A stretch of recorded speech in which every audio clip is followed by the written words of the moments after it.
Okay, ladies and gentlemen, we are live. Welcome back to the journey, the quest to review every single episode of The X-Files. Today we're having a look at Season 4, Episode 3, UNRUHE. Or is it UNRUHE? I don't know. It's the last name It's of... UNRUHE. UNRUHE? It means fucking unrest. I don't know. All I know is it's the last name of Maoist Rebel News, based fucking Maoist Rebel News.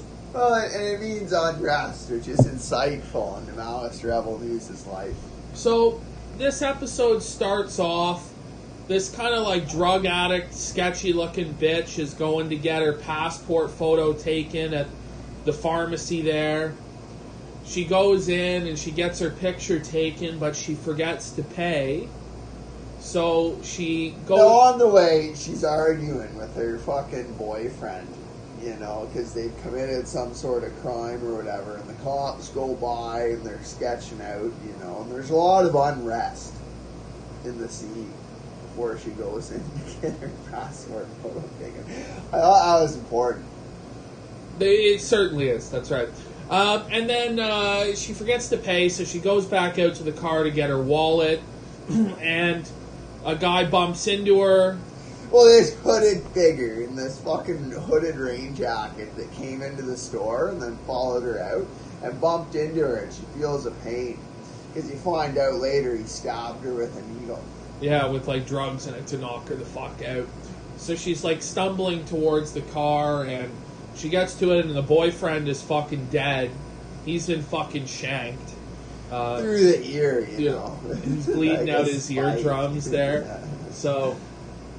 she ends up collapsing from what she got hit with, and we cut to the X-Files. Well, no, the hooded figure puts her in a fucking car, and then you see the old guy from the drugstore opens up the photo, and it's like her passport photo is her screaming with like all these ghost figures over top of her. And he's, what the fuck, you know? And then it cuts to the X-Files. All right. Anyway, then we get into the opening sequence there. And it's Mulder and Scully. They're driving to the scene of this case. And Mulder shows Scully the photo. And she's like, oh, that was taken by the kidnapper. He goes, no, that was actually taken by a 65-year-old druggist who, you know, says that's not the photo he was taking. So, you know, they get to the drugstore. And, you know, they're interviewing the chemist. And Scully's kind of skeptical of him. And she's like, well, your film's out of date. Is that a crime? You know. And anyway, by the time they're well, and this guy like has like a prosthetic leg. You know, they notice that like he can't walk very fast. Like it's obviously not him. Yeah, he wouldn't have been the kidnapper there. Now she notices too. There's a heater underneath where he keeps the film. She has a back and forth with Mulder about how the heat can change the chemistry of the film. But it's a cult. Right? It's like a hard cult. Yeah, but it's insightful into the fucking, like, whole premise of the episode. The heat changing the chemistry of the film. What? Well, because it's the psychic photography, buddy. The guy's paranoid schizophrenia changes the chemistry of the film. You know, and that's why it draws to the heat, and it brings up the idea right away of the heat changing the chemistry of the film because it's the heat put off from Buddy's paranoid schizophrenia. I don't know. I thought it was like the psychic powers altering the film there. Well, that's what it is. That's what the psychic powers physically are. It's the heat given off from Buddy's paranoid schizophrenia. And the howlers in his mind. The howlers. They're real, boys. That's the what the whole episode's about, No, buddy. man, that's not what the episode's about, man. The episode's about metaphysical Aristotelian. About what? Yes. It's about what did you just It's say? about Aristotelian metaphysics. I don't even know what that means. Well, that's what I read into Where's it. the J papers on that? The J paper exists, man. Does it? No. It actually came out of Western. It's a 2018 study from the sociology department. Okay, so what happens next there, Paul? Well, what happens next there is I don't even give a shit. No, What happened? Another retread of yesterday. Another retread of yesterday's amazing fucking review. The best X-Files review we've ever done there for Teleco. Really great review there. Yeah, no. So anyway, Mulder and Scully fucking... they get summoned, but the sheriff's like, I think we might have wasted your time in coming out here. And they end up going to the house. Yeah, and the the house. fucking sheriff's telling them about, well, they found all these credit cards. They were committing credit card fraud. They're about to leave town. And this is what happened. And Mulder thinks, well, if, like, they were trying to flee this crime, why did she kill the boyfriend, right? And he goes in and finds her camera. He takes 4 pictures over his hand, and it's like an identical picture to the passport photo that comes out. So he has a dialogue with Scully about psychic photography, like the phenomena of that, of how the mind can influence the photo. Because it's the paranoid schizophrenia heat that's actually causing the photos. So, he ends up shooting out a few different photos there, right? Four. Four photos of her. And then he says, well, the guy must have been stalking her and watching her through the window, right? And that's why his paranoid schizophrenia also impacted this camera. Mulder starts, analyzing it and getting into the mindset of the killer. You know, he's talking about how he would be towering over her, thinking about how he was a god and stuff like this. Well, not yet. First, they find the girl fucking, like, walking down just mindless, you know, like a zombie down the road in this fucking nightgown. And they do like a test on her and they find out she was given an ice pick lobotomy. She was given like a lobotomy through her fucking eyeballs, you know, and it's just lost all sense of consciousness at this point. She's no longer sentient, you know. She has the mind frame of Mama JF all of a sudden.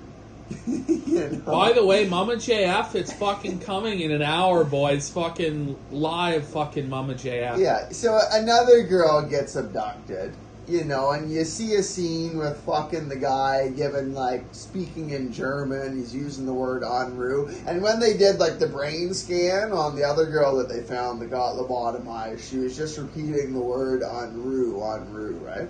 Which Scully, because she took German in fucking college, she understands that means unrest, right? So there's a dialogue there. And then where you were at before is what happens next, I think. Yeah, he's doing this analysis of it. They end up going to the crime lab, right? And then, yeah, so they're investigating the next fucking crime. Scully sees a fucking, like, that this construction company was working outside of each of the fucking crime scenes. You know, so she thinks, I'm going to go investigate, like, the people that work at this construction company. But Mulder takes off back to Washington to investigate the photo. So Scully ends up speaking to the foreman while Mulder's looking at the photo, right? And he finds fucking, like, in the photo, there's the shadow of the abductor. He has extra long legs. No one cares. Meanwhile, Scully's talking to the foreman and he's wearing fucking stilts. You know, so there's that dialogue. And then Scully says to the guy, UNRUHE, and he just friggin' takes off with his fucking stilts and she has to apprehend him. So far as the base text-to-speech poster is concerned, it's not rigged for Dick. We didn't want Dick to win the first round. Maybe you ought to go vote for Ian Miles Chong if you think he's the biggest grifter that hard there, buddy. It blows my fucking mind that Dick beat Baked Alaska. Like, how can you be a bigger grifter than Baked Alaska, you know? Yeah. I think the word grift was coined just for Baked Alaska. But yeah, we say hello to Left-Hand Psychopath. This is a good image here in the chat here of you there, Surfer. There, you taking a puff off your cigar. There I am. You know, I don't know quite what I'm doing in my photo. I guess I'm jerking myself off. Scratching your chin a little bit? Yeah. Doing the classic X-Files PPP. Scratching his fucking chin. But, where the fuck were we in the episode there before this fucking pig came in and fucked it? This swine. Yeah, so they fucking got the guy and they're trying to interrogate him, you know. You find out that, like, he killed his father with an axe handle, paralyzed him for life, and then got committed for paranoid schizophrenia. And you also find out that around the similar time, his sister committed suicide because the father raped her or something like that. You don't know exactly what, but what he's done, the way he's twisted himself into delusion is he blames what his sister is saying about his father on fucking these howlers in her brain. And she ultimately committed suicide because of these howlers in her brain. And he probably also, it's not explicitly said, but it's probably implicit, that it was the howlers in his brain that caused him to paralyze his father and beat him with the axe handle. So because he's lied to himself, and that's why his paranoid schizophrenia gives off such a heat that it impacts the photos, because he's twisted his mind into such a hard delusion, right? And that builds on the previous episode, Teleco, with the fucking concept of self-deception and how we self-deceive ourselves. Here it's showing how the self-deception ultimately, really fucked him up. So what he's trying to do is he's trying to save these women by lobotomizing them and killing the howlers in their fucking brain. And there's a scene in the interrogation where Scully's fucking rattled, and he goes you're troubled, and you see his fucking eyes going because he can see the howlers. There's a real the performance from the killer in this episode, I think, is pretty good. There's a lot of subtleties to his eye twitches and his movement. And, I really did like, how he was denying it at the beginning seemed almost like a very truthful thing. I almost believed him that he wasn't the killer during that interrogation. And then Mulder comes in at the end of the interrogation there and kind of breaks him by putting those photos down and saying, is this what you see when you close your eyes? And it's the howlers, it's the original photo with the fucking howlers. And then he fucking... So they go and they find the woman fucking dead. And he says there, she's safe now because he thinks he saved her from the howlers and she's fucking dead in the woods, right? It shows proportionality that he's trying to cure people's mental illness by lobotomizing them and killing them, which is proportionally fucks them up a lot worse than any sort of fucking regular mental illness could do to them. Yeah, so anyway, they find her and they're about to leave town, but while they're booking the killer, what ends up happening is they take his mug shot and the cop pulls it up and he sees himself with a fucking bullet through his brain. Yeah. And the guy fucking grabs his gun and blows him away, but it didn't shoot him in the head. He didn't shoot him in the head. I guess he shot him in the throat, Mulder said. Yeah, and I think the reason for that is because it's sort of in the interrogation too, it comes out that this guy isn't consciously aware that he's psychically influencing these photographs. He's not actual conscious of this paranormal phenomenon. It's not reality that's doing it. It shows here because it shows the cop getting shot through the head instead of the throat. That it's what he's envisioning in his fucking mind that's causing it. It's not actual reality that's causing it, right? Yeah. But he's not conscious of it. Yeah, it's not something that he's consciously controlling the way that the photographs are turning out. It's a manifestation of his subconscious desires and his subconscious. It's not even thoughts that maybe are directly going through his mind, but that are a layer deeper in the subconscious is what I think's going on there. So he fucking ends up escaping, and he robs the fucking drugstore. So Mulder and Scully stay in the town to try and get things under control.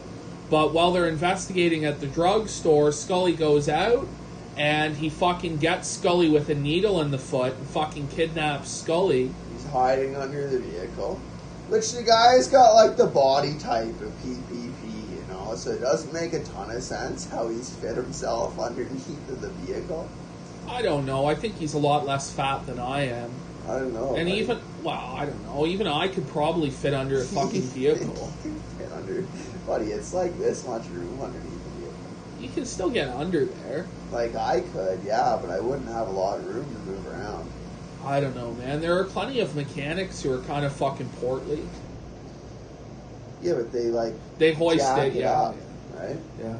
I don't know. I think he could have fucking fit underneath there. Because wasn't it a van, for fuck's sake? Yeah, but still, you're dealing with, like, this much fucking space. Right? I don't know. What I found more fucking weird about it was that, like, he didn't seem to, like, get her in a vein or anything. It was just, like, a straight stab to the foot. I don't know if that would have worked, but then you were like, well, I think it's this cartel drug. What was it? Well, it's like a scopolamine, it's scopolamine, like hydromorph fucking mix. I don't know, I could be completely wrong about that, but I'm pretty sure scopolamine is the fucking drug that they put on their palm and, like, they'll walk by and blow it at you, and when you breathe it in, it just fucking knocks you out. Yeah, some crazy shit there. So he kidnaps Scully and he's fucking duct taped her up in a fucking chair and he's, like, speaking to her in German.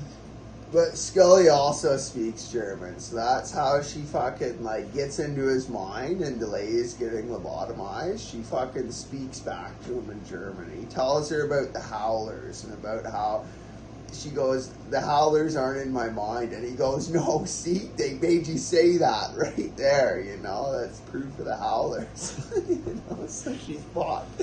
He's about to fucking lobotomize her, but she tells him, if the howlers exist, they're in your mind. So he gets all fucked up by that and takes pictures of himself to see if there's howlers. Yeah. So anyway, Mulder fucking... Because he's convinced, because Mulder showed him the pictures earlier on, that the howlers exist. Because he thinks, like, he's not actually conscious that he's fucking psychically manipulating these pictures. He thinks they're actual pictures of reality that are catching the howlers. Yeah, so Mulder ends up tracking them fucking down, and he's, like, looking around, and he realizes, because there's, like, the dental tooth on the keys in this fucking RV, that this is the one, and he fucking breaks in, he fucking smashes the door just in the nick of time. Shoots the guy down, shoots him right just as he's about to lobotomize Scully. And we get this final kind of wrap-up, which is very similar to the end of Grotesque, where... Scully's kind of talking about how she was able to interact and engage with this guy. Well, she had to empathize with him and get into his mind, but by getting into his mind was like by getting into the mind of the monster can get into her mind. Right? And it's very similar. Like, it's the exact same thing as in the end of Grotesque, when there's, like, the fucking cop, the investigator, that gets into the mind of the killer because he's so obsessed with these crimes that it actually fucking takes over his mind, right? But it's a different perspective, because in Grotesque, it's like an investigator, whereas here, Scully had to do it because she was the victim, right? So it was how the investigator would get into that mind versus how the victim would get into that mind, right? Which was just an interesting parallel or contrast or whatever. Yeah. I think the episode was fine. It was written by Vince Gilligan, who wrote Breaking Bad and created Breaking Bad. I don't think this was on the same level as Pusher for me. Pusher was a pretty original concept. I thought a pretty interesting episode. As Pusher? What the fuck did Pusher have to do with this? It's written by the same guy. Oh, okay. That's what I'm saying. I didn't think it was quite at the same level as Pusher in terms of the overall excitement and kind of the uniqueness of it. It was a decent enough episode there. There's some kind of parallels there with Grotesque. I don't know. I didn't think it was necessarily the most original concept out there. The whole photography kind of thing was okay. It was just kind of like a side plot thing that didn't have that much to do ultimately with the killer, and it's never really resolved how that was done or whatever. That's fine. But overall, like, it's a decent enough, like, straightforward kind of procedural crime drama episode of the X-Files. A good enough Monster of the Week. I'm going to give it a 7.5 out of 10.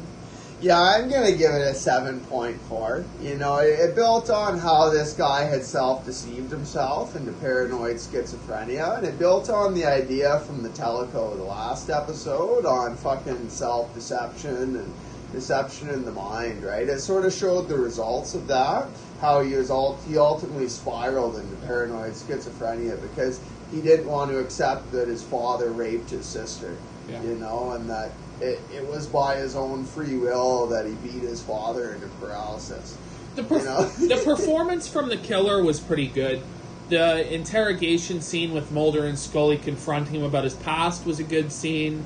When he's got Scully in the chair and, you know, there's some tension there.